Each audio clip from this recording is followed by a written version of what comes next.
شروع اللہ کے نام سے جو بڑا مہربان نہایت رحم والا ہے۔ ہم نے نوح کو ان کی قوم کی طرف بھیجا کہ پیشتر اس کے کہ ان پر درد دینے والا عذاب واقع ہو اپنی قوم کو ہدایت کر دو۔ انہوں نے کہا کہ بھائیو، میں تم کو کھلے طور پر نصیحت کرتا ہوں کہ خدا کی عبادت کرو اور اس سے ڈرو اور میرا کہا مانو۔ وہ تمہارے گناہ بخش دے گا اور موت کے وقت مقرر تک تم کو مہلت عطا کرے گا۔ جب خدا کا مقرر کیا ہوا وقت آ جاتا ہے تو تاخیر نہیں ہوتی، کاش تم جانتے ہوتے۔ جب لوگوں نے نہ مانا تو نوح نے خدا سے عرض کی کہ پروردگار، میں اپنی قوم کو رات دن بلاتا رہا، لیکن میرے بلانے سے وہ اور زیادہ گریز کرتے رہے۔ جب میں نے ان کو بلایا کہ توبہ کریں اور تو ان کو معاف فرمائے تو انہوں نے اپنے کانوں میں انگلیاں دے لی اور کپڑے اوڑھ لیے اور اڑ گئے اور اکڑ بیٹھے۔ پھر میں ان کو کھلے طور پر بھی بلاتا رہا اور ظاہر اور پوشیدہ ہر طرح سمجھاتا رہا اور کہا کہ اپنے پروردگار سے معافی مانگو کہ وہ بڑا معاف کرنے والا ہے۔ وہ تم پر آسمان سے مہ برسائے گا اور مال اور بیٹوں سے تمہاری مدد فرمائے گا اور تمہیں باغ عطا کرے گا اور ان میں تمہارے لیے نہریں بہا دے گا۔ تم کو کیا ہوا ہے کہ تم خدا کی عظمت کا اعتقاد نہیں رکھتے، حالانکہ اس نے تم کو طرح طرح کی حالتوں کا پیدا کیا ہے؟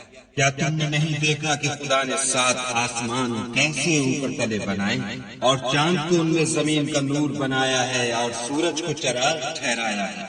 اور خدا ہی نے تم کو زمین سے پیدا کیا، پھر اسی میں تمہیں لوٹا دے گا اور اسی سے تم کو نکال کھڑا کرے گا۔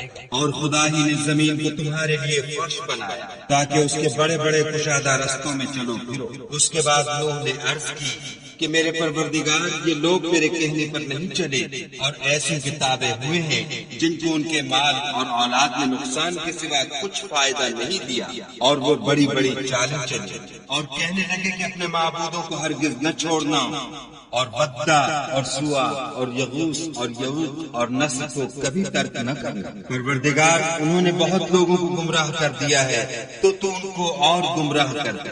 آخر وہ اپنے گناہوں کے سبب پہلے غرقاب کر دیے گئے، پھر آگ میں ڈال دیے گئے تو انہوں نے خدا کے سوا کسی کو اپنا مددگار نہ پایا۔ اور پھر نوح نے یہ دعا کی کہ میرے پروردگار، کسی کافر کو روئے زمین پر بستہ نہ رہنے دے۔